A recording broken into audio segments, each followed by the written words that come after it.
le peuple togolais. Au Togo aujourd'hui, nous avons beaucoup plus de Togolais qui ont refusé de penser au fait à leur avenir ou qui voient leur avenir ailleurs qu'au Togo. Au Togo aujourd'hui, nous avons en fait un peuple qui ne pense pas à leur descendance. Pour eux, aujourd'hui, laissons-lui répondre et là, on va voir comment, comme ça, il pourra aller mieux expliquer aux gens sur le terrain. Merci. Merci. Aïcha, notre brave dame est de retour. Donc, Aïcha, c'était qui parlait sur C'est Fouloucide, il s'appelle Fouloucide, il est là. Il est là sur le panel, il s'appelle Fouloucide, il est là. Oui. Vas-y Fouloucide, réponds. Vas-y mon frère. Ouais, bon, la question, elle est posée de... Bon, je peux répondre de façon générale ou de façon personnelle, parce que moi, personnellement, moi, je comprends la situation. Et pour répondre à cela, je ne peux jamais... Moi, j'ai parlé à certaines personnes, disons à ceux de ma maison, je leur ai expliqué de fond en comble ce que cette somme-là représente, même si c'est pas cela. Moi, je leur ai dit que c'est de l'argent empoisonné. Parce que, comme le frère Père Dieu vient de le dire, il a dit une phrase que j'ai dit aussi à ma maisonnée. Qu'est-ce que je leur ai dit? Je leur ai dit que l'argent qu'ils disent vouloir recevoir, ou bien ils sont fiers, ou bien ils clament le nom du président, comme quoi il a fait un don pour eux. Cet argent il se résume à cela. Il nous achète au fait. Le gars est en train d'acheter notre conscience. Il est en train d'acheter notre esprit. Nos esprits au fait, nos combats. Normalement, moi j'ai dit, normalement, cette somme qu'il dit Novici, il devait prendre cet argent-là pour donner aux prisonniers politiques ou bien pour dédommager les femmes, les personnes victimes des cassures, des maisons et des marchés. Moi, personnellement, c'est ce que moi je me disais. Bon, peut-être que c'est pas ça, ça ne serait pas la bonne chose, mais moi personnellement c'est ce que moi je me disais. Si réellement il devait faire un don, il devait faire un exemple, dire que oui, bon, il regrette de tout ce... C'était l'occasion pour lui de donner l'argent là aux prisonniers politiques, ou soit dédommager. Est-ce qu'il a parlé au peuple? Est-ce que quand les gens étaient partis à Novici, est-ce que Fort est venu s'adresser au peuple? Je ne sais pas. Il n'a pas été. Il n'a pas été parce que lui, il a peur. Il ne peut même pas aller. Il a juste délégué une femme. Vous savez ce qui est marrant? Vous savez ce qui est marrant dans tout ça? Novici prouve exactement combien de fois le régime est conscient de la misère du peuple togolais. C'est ce que j'ai dit hier dans le lac de Gaza. Vous maintient dans la misère. Tu sais pourquoi je dis ça? Je vais vous dire les raisons pour lesquelles je dis ça. Au Togo, nous avons eu des inondations. Le gouvernement n'a jamais porté aide et assistance aux gens. Nous avons eu des marchés brûlés. Le gouvernement togolais n'a jamais su apporter de l'aide et de l'assistance à ces dames. Au Togo, nous crions chaque jour que nos hôpitaux... Chef Canton, reviens s'il te plaît, j'ai besoin de ton avis. Reviens s'il te plaît. Si c'est le réseau, il faut que tu reviennes. Nous crions chaque jour que nos hôpitaux sont délabrés. Mais qu'est-ce que le gouvernement là a fait? Rien. Le président du Togo a gardé silence. Il a choisi le silence. Plus précisément, la politique du silence. Et d'un coup, le gars sort par magie. On nous fait Novici. En plus quoi? Le nom est bien choisi. Novici.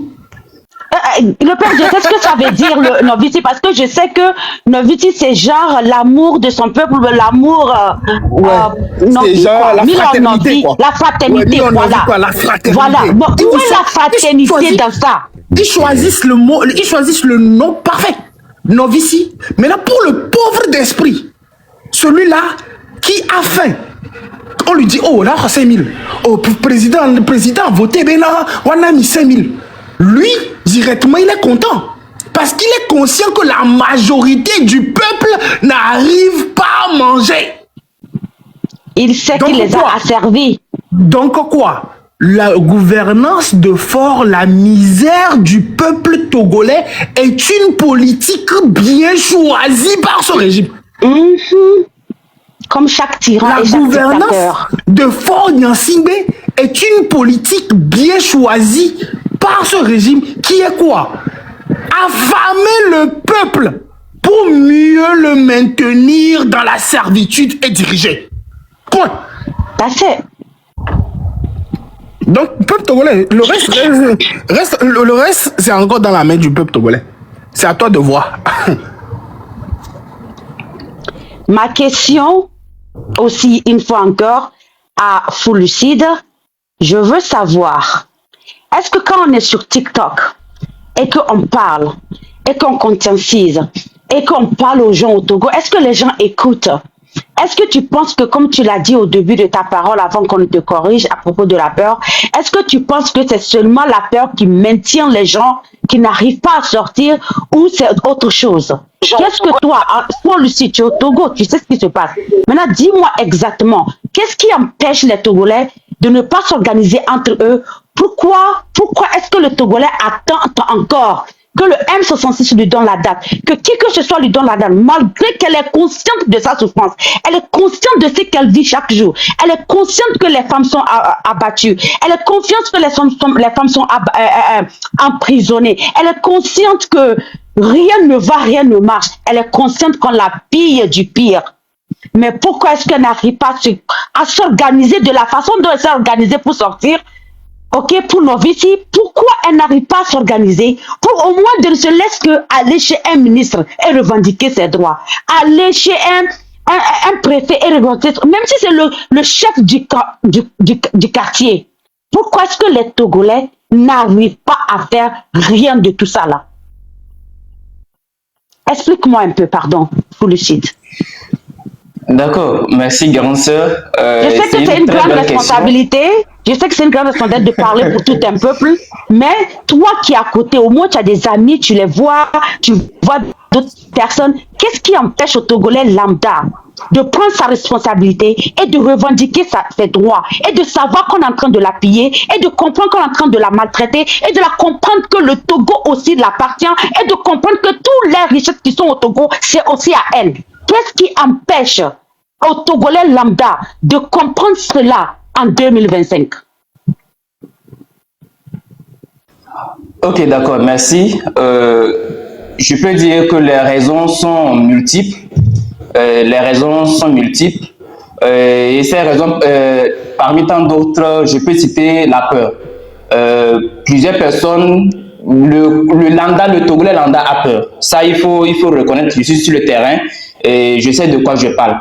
Parce qu'au début, moi, si je faisais partie de ce lot, mais par après, je me suis... Voilà, j'ai mangé mon cœur, comme on le dit en langue vernaculaire, j'ai mangé mon cœur. Ce qui a fait qu'aujourd'hui, je suis là debout et, voilà, et je parle. Donc, je parlais de la peur. D'aucuns ont peur. Et voilà, vous savez déjà, pour ne pas être muselé, ils savent déjà ce qui s'est passé avec nos frères et sœurs, Grace Koumaï et autres. Voilà. Donc, il y a cette peur-là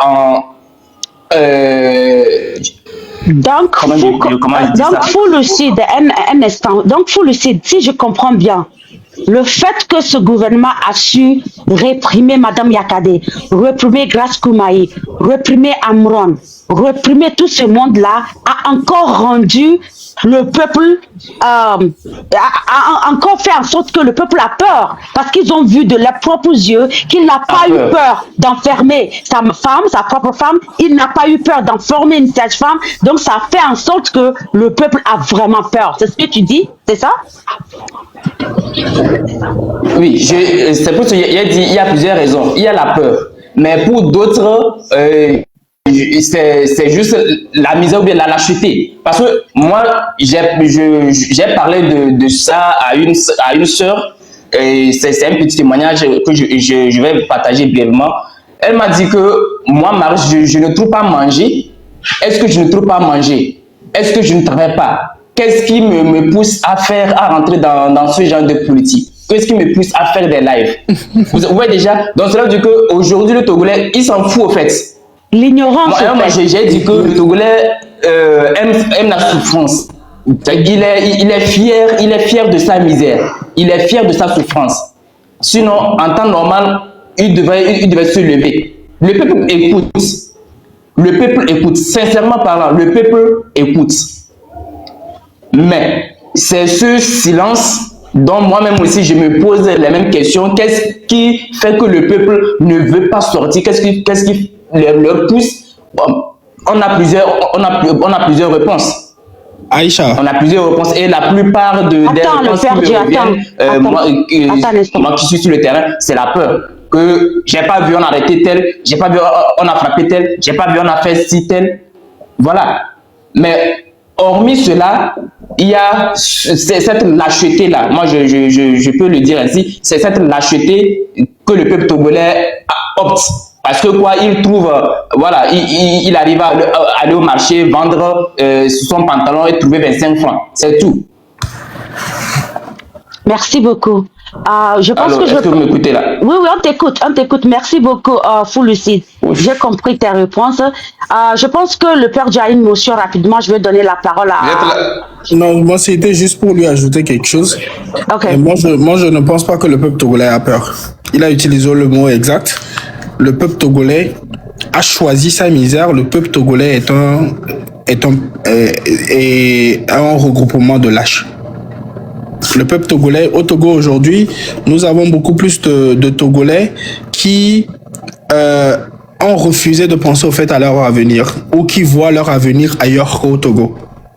Au Togo aujourd'hui, nous avons en fait un peuple qui ne pense pas à leur descendance. Pour eux aujourd'hui, ou pour le Togolais aujourd'hui lambda, trouver son avenir, c'est quitter au fait le pays. Le peuple togolais ne croit plus au fait au Togo. Donc tout ce qui a rapport au fait avec la souveraineté du Togo, le peuple togolais le peuple togolais est désintéressé de ça. Parce que d'abord quoi? Le gouvernement pendant plus de 60 ans a su installer au fait une misère et a fait tout pour que le Togolais puisse accepter sa misère. Tu comprends? Donc, en acceptant sa misère, le peuple togolais devient un peuple lâche et indigne devant sa propre dignité. Faut parfois leur dire les choses assez crues. Le peuple togolais devient indigne du Togo. Le peuple togolais, la jeunesse togolaise aujourd'hui, exemple, je suis de donner un exemple par exemple. Si tu prends 10 jeunes togolais tout à l'heure et que tu demandes à eux tous, je te donne 10 millions ou je te fais venir aux États-Unis, tu choisis quoi? Le Togolais te dira, je préfère partir aux États-Unis.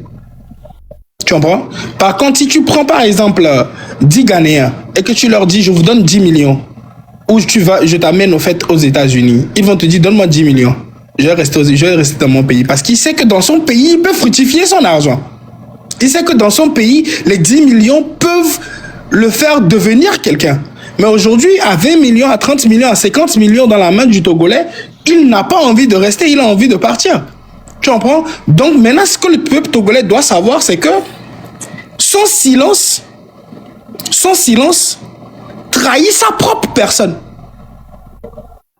Son choix de partir, de fuir son pays, c'est accepter ou c'est un peu comme promouvoir la dictature. Parce que la dictature au Togo se nourrit de quoi? La dictature au Togo se nourrit de la peur du Togolais. La dictature au Togo se nourrit de la lâcheté du Togolais. Parce que le Togolais ne croit plus en son pays. Tu comprends? Donc, pour maintenir, c'est bien pour ces raisons que ce gouvernement choisit les trucs comme Novici, tous les événements sous le haut parrainage du président de la République. Le haut parrainage du président de la République togolaise. Bon, et ça, voilà. Je dois jouer. Attends, voilà. Je veux jouer la vidéo là. Maintenant que tu as dit ça, attends. Vas-y, continue. Tu comprends? C'est fait exprès. Parce que si nous prenons par exemple tout ce qui se fait au Togo, donnez-moi 5 activités à grandeur nature populaire au Togo qui n'est pas sous le haut parrainage. Donc, c'est obligatoire qu'on puisse faire du président l'homme divin, le sauveur. Mettre tout sous son autorité, mettre tout sous son parrainage. À l'est de Dapao se situe le village de Top. Tu comprends? Donc, c'est ce qu'on doit comprendre aujourd'hui, c'est que nous choisissons la misère du Togo avec le silence. Nous choisissons la misère du Togo en participant et en recevant nos ici. Tu comprends? Parce que, écoute, est-ce que la somme, si nous prenons l'air, c'est une politique bien choisie pour, encore une fois, nous maintenir dans la servitude. Et aujourd'hui, au Togo, c'est de la servitude volontaire. Le peuple togolais est exactement là où le régime veut qu'il soit. Mais quand le peuple togolais ne va pas ouvrir les yeux et dire non, je ne suis pas un mendiant. Ma vie ne doit pas demeurer ceci. Qui au monde vous avez déjà vu se sont développés au fait avec les aides? À quel moment l'aide? Parce que moi, d'où je viens, quand on veut aider quelqu'un, on l'aide pour que cette personne ne puisse plus jamais avoir besoin d'aide. En dépendre. Voilà. Mais quand l'aide ne te sort pas de ta situation, elle te met en servitude. Exactement. Au Togo, nous avons eu plusieurs aides. Mais non, le Togolais doit savoir qu'aujourd'hui, nous voulons un Togo meilleur. Mais ce Togo meilleur, c'est à nous de le construire. Exactement. Mais comment est-ce que nous devons le construire? Avec des dirigeants qui pensent d'abord à créer des opportunités pour les Togolais. Mais nous avons un dirigeant qui n'arrive pas à créer des opportunités, mais qui nous dit qu'il a 10 000 pour 9 millions d'habitants. 5 000. Qu'il a 5 000. Il y a 5 000 commentaires qui sont fiers de 25 000. Voilà. Le dirigeant nous dit qu'il a 5 000 pour 9 millions d'habitants. Mais ce même dirigeant n'a pas l'argent pour construire les hôpitaux. Ok, le Père Dieu d'agresse. Je veux jouer, parce que tu as mentionné quelque chose, et je veux jouer cette vidéo d'un de mes amis qui parle exactement de quoi tu parles. Écoutez et regardons ensemble. Est-ce que tu connais la phrase « Sous le haut patronage de son excellence, le président fondateur » Elle me fait trop rire. Et je me suis demandé, en fait, pourquoi le président a besoin d'autant d'honneur? Pourquoi est-ce qu'il faut tout le temps lui donner cette gloire? Parce que quand on regarde bien, le nom du président dans une dictature, bien souvent, le nom est partout. Dans des avenues, des stades, des universités, parfois même des hôpitaux. Chaque projet, chaque inauguration, chaque réussite semble devoir passer par lui. Pourquoi un dirigeant a-t-il autant besoin de cette gloire? La réponse est simple, parce que l'honneur est une arme politique. Assois-toi bien, tu vas comprendre. Un dictateur ne cherche pas seulement à gouverner, il cherche à habiter les esprits. En réputant son nom, en le plaçant au-dessus de toutes les institutions, il s'impose comme une évidence. À force de voir son visage, on ne le questionne plus vraiment. À force d'entendre son titre, on ne l'imagine plus partir. Et surtout, on a l'impression qu'il est au-dessus de tout et de tout le monde, puisqu'il est extrêmement mis en hauteur. L'honneur permanent crée une illusion dangereuse, celle de l'indispensabilité. Quand tout semble venir de lui, sans lui, on imagine le chaos. On se dit, que le pays est perdu s'il quitte le pouvoir. Oh oui, ça existe. Oh, je vous assure, je ne veux pas nommer, mais à méditer. Ces hommages ne sont pas faits pour le peuple, ils sont faits contre le peuple. Ils rappellent chaque jour qui est au sommet, qui décide, qui doit être remercié. Même quand l'école s'effondre, quand les hôpitaux manquent de tout, le nom du président, lui, reste intact. Parce que l'objectif n'est pas de bien gouverner, l'objectif, c'est de se sacraliser.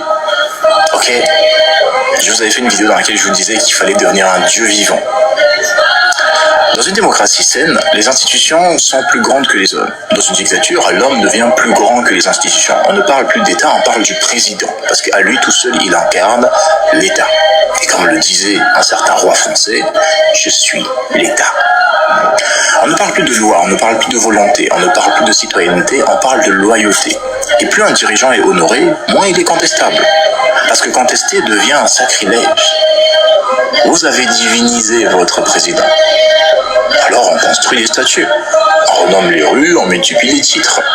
Pas pour la gloire, mais pour la peur déguiser en respect.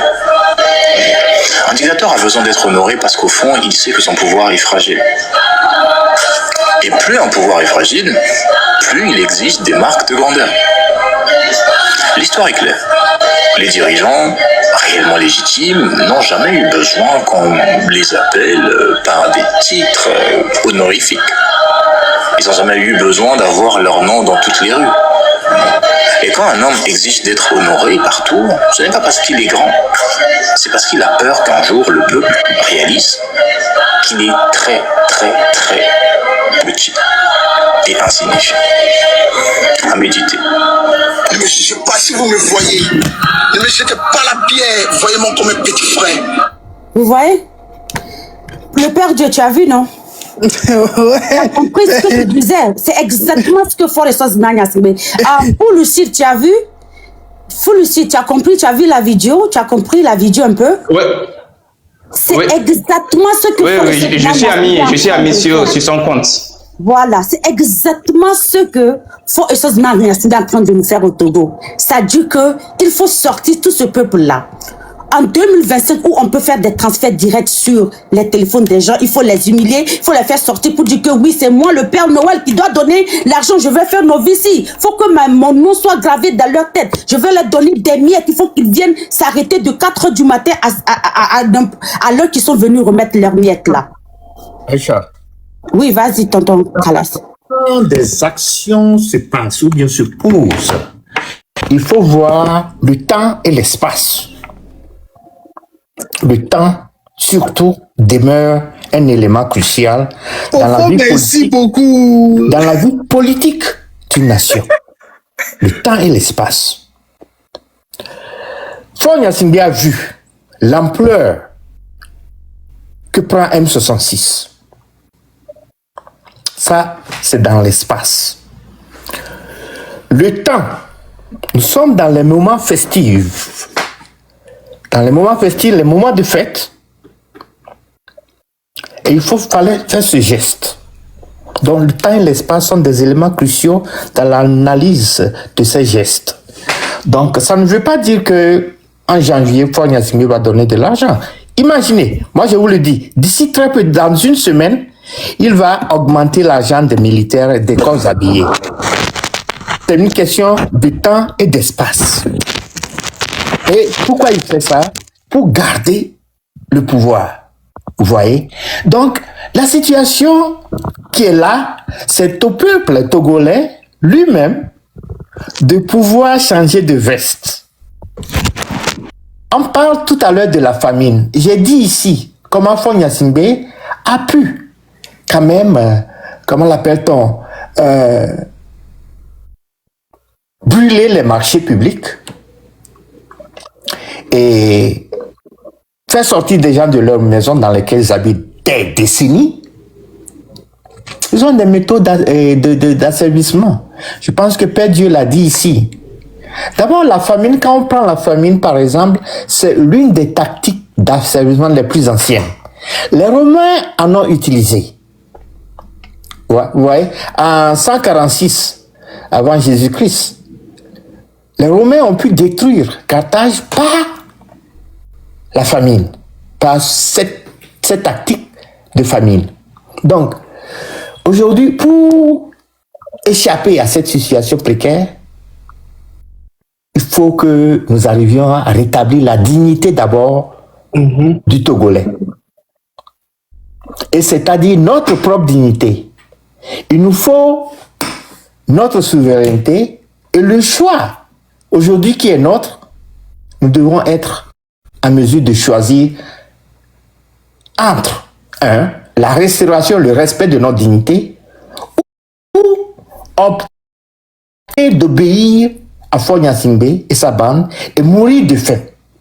Donc, du coup, on connaît toute cette tactique que Faure utilise aujourd'hui à travers le peuple togolais. Ça rappelle l'Holodomor du dictateur Joseph Staline dans l'oppression de l'Ukraine par la famine en 1933. La meilleure façon d'assujettir un peuple, c'est de le rendre à néant. En faisant ainsi, tu as la maîtrise sur ce peuple. Donc ici, le temps et l'espace demeurent des éléments importants. On voit l'ascension du M66 et les fêtes s'approchant. Il faut faire quelque chose au peuple pour dire, ah oui, je vous aime. C'est pas son argent, mais je vous aime. Prenez l'argent. Vous avez fait, venez. La preuve, un des ministres, moi, il paraît que c'est le petit frère d'un Christian Trimois, qui est passé à la télévision pour dire que, mais, si le peuple a faim, ils n'ont qu'à venir dire à Faure Gnassingbé, Adolé Oumi. Et donc, vous voyez, il n'y a plus à disserter là-dessus. Il nous a dit, venez à nous pour nous dire que vous avez faim, nous allons vous donner des miettes. C'est clair. Paul même lui-même, il a dit ça à Kara. Ah, voilà. Voilà. Je m'arrête. Mais lui-même, il a aussi dit ça à Kara. Lui-même, il a encore dit. Vous voyez? C'est clair. Aïcha, on ne t'écoute pas. Tu es muté. Merci beaucoup. Je vais donner la parole à d'autres personnes qui attendent depuis. Je pense que c'est Conscience qui est next. Conscience, vous avez la parole. Bonjour. Ouais, bonjour Tata Aïcha. Une fois encore, merci de m'avoir monté dans le live. Et je salue le plateau. Désolé si un peu chez moi, il y a la connexion bug. Bon, avant de me prononcer, j'aimerais saluer toutes les personnes qui sont engagées dans cette lutte et hommage à nos confrères qui ont perdu leur vie dans cette lutte-là.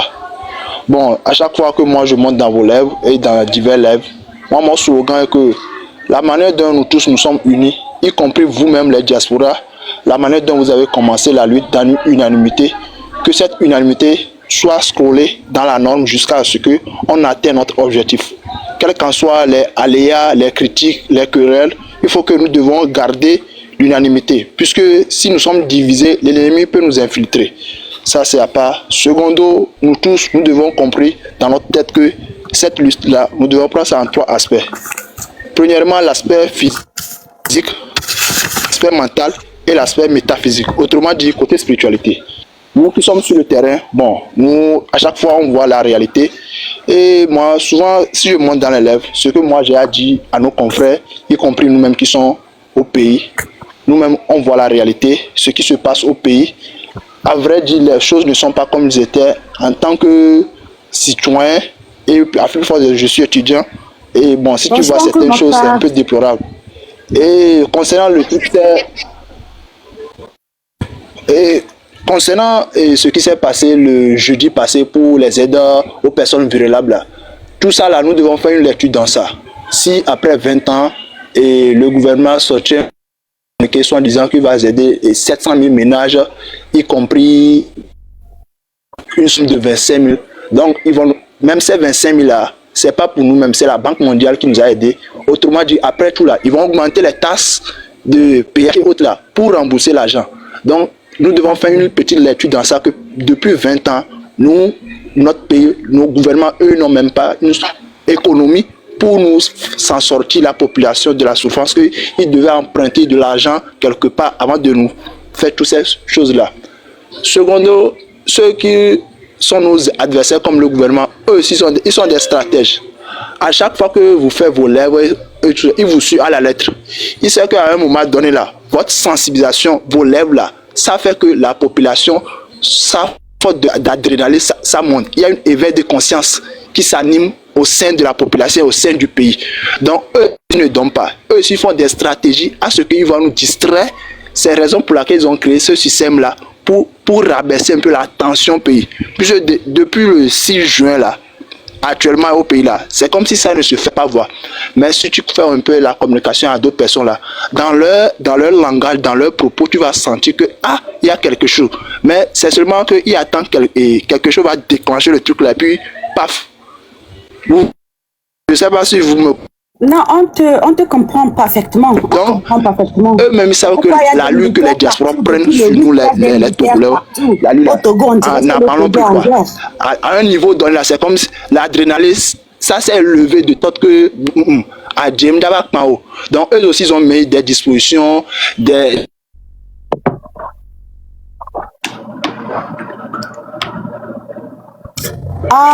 Oui, va. Des sorties pour nous dire. Attends, dès que Conscience finit, je te donne la parole, Hugo, quelque chose. Ok? Laisse Conscience finir. Conscience, il va chuter il va finir rapidement et puis tu vas prendre la parole. Conscience, tu es là? Tu continues toujours? Tu es là? Ta connexion bug. Oui. Conscience, tu es là? Ok, d'accord, prends la parole. Conscience va revenir quand ta conscience, sa conscience, ton truc va revenir. Non, d'accord, attends un instant, je vais donner la parole à Hugo, il va aller rapidement, et puis tu prends la parole, ok, d'accord? Tu le permets, s'il te plaît? Ok. Merci. Hugo Somten, vas-y. Oui, Yugo. Bonsoir, okay. Aïcha. Bonsoir, mon frère, comment tu vas? Naïni. Ça va? Oh, Yugo, Kenny. Nini. Ok. Nini. Ça va?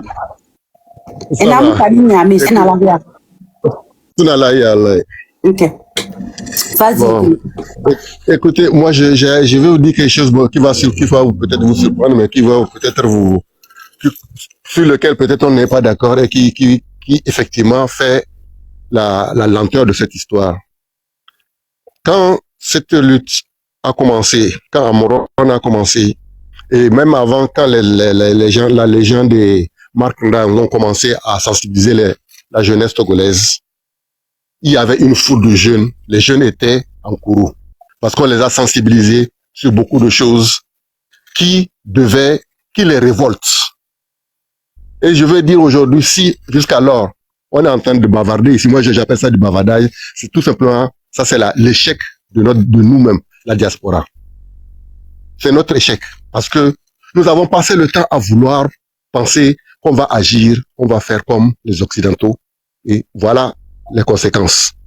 Une révolution, on ne passe pas pour une révolution, on ne passe pas à faire des détails sur des panels, on ne passe pas à faire des détails sur les machins. Des gens s'organisent et ils vont à l'action. Personne n'a vu les Burkinabés sur les panels faire des meetings, des machins, tout ça là, pour faire la révolution. Personne n'a vu les Maliens ou bien autres. Ça a commencé d'abord. Les gens se rencontrent. C'est les gens déterminés. Ils se rencontrent entre eux, même si 2, 3. Chacun essaie de voir dans son entourage 2, 3 personnes. Et les mêmes vont trouver dans leur entourage 2, 3 personnes. Et c'est comme ça se propage. Et après, on crée des groupes qui seront à l'action. Ce n'est pas histoire de venir penser qu'on parle de... Je n'ai jamais vu une révolution qu'on dit pacifique, là. C'est qu'ils appellent quelqu'un qui est révolté et qui est là pacifique, comme un agneau. Ça c'est des termes qu'on a appris et on le donne bêtement comme ça des fois et on le dit et puis on croit que ça fait quelque chose parce que bon, on veut que on a entendu ça et le blanc dit ça et puis nous on pense que en disant ça on est civilisé comme ils disent entre guillemets alors qu'on a une civilisation bien avant. Il faut comprendre, il faut que nous comprenions. Une révolution, ce n'est pas une histoire de venir raconter sur les panels ce qu'on fait. Les gens se voient, les gens se rencontrent. Yugu, voilà pourquoi la fois passée, je t'explique quelque chose rapidement. Les gens, dès après le GoFundMe qu'on a fait pour la cagnotte, les gens venaient dans tous les lives. Oui, il faut faire des comptes, il faut faire des comptes, il faut faire des comptes. Mais on peut faire des comptes, mais on peut pas venir vous dire en détail ce qu'on doit faire, ce que chaque organisation qui a pris l'argent, comment elle doit s'organiser sur le terrain. On ne peut pas, c'est impossible. Mais il y a beaucoup de personnes qui n'ont pas compris cela. Bref, continue. Aïcha, il faut savoir une chose, même cette histoire, quand on fait des GoFundMe, là, des comptes, on ne fait pas des comptes quand le combat n'est pas terminé. Voilà. On fait les comptes quand tout est terminé. C'est pas en milieu de machin qu'on vient dire, voilà, bon, on a envoyé telle personne, ok, vous avez envoyé telle personne, on va aller chercher. Il y a des gens qui n'ont pas cotisé, même pour juste mettre les bâtons dans les roues. C'est juste pour mettre les bâtons dans les roues. C'est ça, on est là pour vouloir faire comme on est des gens, entre guillemets, civilisés, comme ils disent là. Parce que on a été à l'école du blanc, et qui te fait t'organiser comme ça, et puis tu viens sur les panels. Attends, quand on nous fait des coups chez nous là, vous avez déjà vu sur les panels des Occidentaux ici, et des panels où ils parlent de ce qui se passe là-bas? Non. Non? C'est Moutou, c'est bouche pour jus. Mais ils font des actions, ils font leur jeu, et ils éliminent des gens. Personne ne sait ce qui se passe. Parce qu'ils n'ont pas parlé. Du moins, ils n'ont pas parlé. Qui va les accuser? Qui va savoir qui a fait? On ne sait pas. On sait seulement que la personne n'est plus, et elle a disparu, ou quelque chose, c'est fini. On envoie les gens sur le terrain, ils font l'action et puis ils disparaissent dans le temps. Personne ne sait. Petit à petit, on élimine les vermines les racines du système parce que c'est un système approfondi. Mais les gens n'ont pas voulu comprendre. Quand les légendes et les marques ont commencé à sensibiliser les gens, il y avait des jeunes qui venaient sur les panels. C'est quand le mot d'ordre? Cette jeunesse-là, elle n'est pas lâche. J'entends Père Dieu dire qu'ils sont lâches. Ils ne sont pas lâches. Cette jeunesse-là n'est pas lâche. Elle n'est pas non plus peureuse. Elle est courageuse. Sauf que ceux qui sont devant, nous, la diaspora là, c'est nous qui sommes les peureux et les lâches.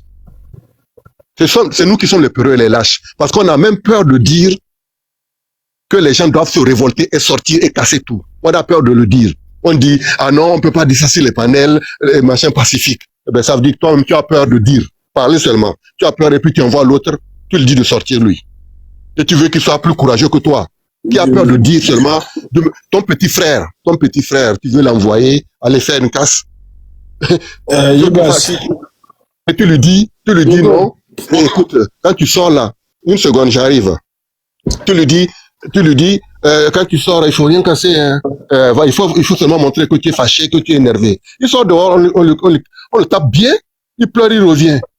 Et tu le renvoies toujours de la même manière. Mais tu lui dis, mais tu n'es pas courageux. Ça ne se fait pas. C'est nous, je dis nous, la diaspora. Nous, la diaspora là. C'est nous qui sommes en train de tout pourrir. Parce que cette jeunesse-là était vent debout. Okay. Le 6 là, si on avait dit à la jeunesse, mettez le pays en sac, ils allaient mettre le pays en sac. Mais, au moment où ça devait commencer, on a des panels qui se sont ouverts partout pour dire aux jeunes, et les mots d'ordre, c'est ne pas casser, ne pas toucher à ça, ne pas toucher à ça, et ce qui fait que on a ramolli cette jeunesse-là. Et ces jeunes-là, après le 6, quand vous allez sur les panels de Marc Nda, par exemple, et la légende là, en ce moment-là, quand vous allez sur le panel, vous ne trouvez pas plus de 200 personnes ou 300 personnes. Alors qu'ils avaient plus de 2000, 3000, 4000 personnes. Pourquoi? Parce que ces jeunesses-là se sont dit, mais vous me dites c'est ça votre combat. C'est ça, au fait. Ça nous a tués. Donc, arrêtons de faire des pour toi. Pourquoi la jeunesse togolaise doit attendre Marc Nda, M66 ou qui que ce soit? Pourquoi la jeunesse togolaise doit nous attendre, nous? Pourquoi elle ne s'est décidé? Est-ce que le Bangladesh, les autres qui ont fait leur bataille, est-ce qu'ils ont attendu qui que ce soit? Ils se sont organisés, ils se sont formés. Je vais te répondre, Aïcha. Chaque peuple a sa culture, chaque peuple a son éducation. Le peuple togolais a été éduqué derrière des leaders. Leur éducation, on leur a donné toujours qu'il y a un leader devant. Regarde, dans quel pays tu entends honorable, honorable? Si c'est pas au Togo. Dans quel pays tu entends ça? Honorable, honorable, DG, honorable. Son Excellence. Partout, DG, honorable. C'est parce qu'on les a formés. Je vois. Je vois. Voilà. On les a formés dans ce sens-là. Donc, ce qui fait qu'ils attendent toujours de ces gens-là qui sont devant leur mot d'ordre, ce qu'ils vont dire. Or, quand c'est une révolution, il n'y a pas à attendre un mot d'ordre. Il n'y a pas à attendre un mot d'ordre. Dans la façon dont les jeunes étaient motivés et en courroux, le 6, je t'assure, si, avant le 5 là, ils n'ont pas commencé à leur dire pacifique, pacifique là, je vous assure que aujourd'hui le pays ne serait plus ce qu'il est. Mais on a cassé leur élan. Je t'entends pas. Tant que je dis que c'est pas tard, tant que Forces Nanyasbe ne quitte pas le pouvoir, lui et son système, ce n'est pas tard. On va se... Ça dit que les révolutions étaient toujours comme ça. Je peux finir, s'il te plaît, les révolutions étaient toujours comme ça. Ça a été toujours balancé de gauche à droite, mais on va se retrouver et je pense qu'on sera mieux organisé. Et Forces Nanyasbe, qu'ils le veulent ou pas, cette jeunesse, on ne va pas lui laisser tranquille. Et on va mieux s'organiser, que ce soit la diaspora ou que ce soit sur le terrain. Parce que c'est vrai, une révolution ne se fait pas que dans les lives ou venir bavarder. Il faut aussi s'organiser sur le terrain. Et je pense que le M66 et la plupart des organisations ont compris cela. Et je pense que si Forces ne quitte pas le pouvoir, on va mieux s'organiser, travailler ensemble pour le faire partir. Ça, je suis convaincu et consciente de ça. Mon frère Yugo, on a donc intérêt à ne pas dire à ces gens, cette jeunesse-là, pacifique là. Il faut les amener. Je vais. Voilà. J'ai envie de quand j'ai commencé, je vais juste finir. Quand moi j'ai commencé à monter dans les lives, même des Makunda et tout ça, quand je parlais de dire de ne pas amener les jeunes dans le pacifisme, et j'ai dit qu'une révolution, ce n'est pas du pacifisme, ils ont commencé à nous bloquer de partout. Attends, j'ai envie de te dire une chose. Ce que tu es en train de dire est assez légitime. Tu sais, le M66, si le M66 veut aujourd'hui faire des lobbying au ministère de la Défense aujourd'hui, aux États-Unis par exemple, le M66 ne peut pas se permettre de dire aux gens de faire violence. Nous sommes dans un média de communication. Et puis il y a des États de droit. Et surtout, n'oublie pas que le premier habit que le régime a voulu porter à tous les gars de M66 ou à tout jeune qui ose venir parler du Togo sur les réseaux sociaux, le premier habit qu'il a voulu leur porter, c'est terreau. Et quel est l'État qui a aujourd'hui envie de travailler avec le terreau? Aucun État. N'oublie pas que nous sommes dans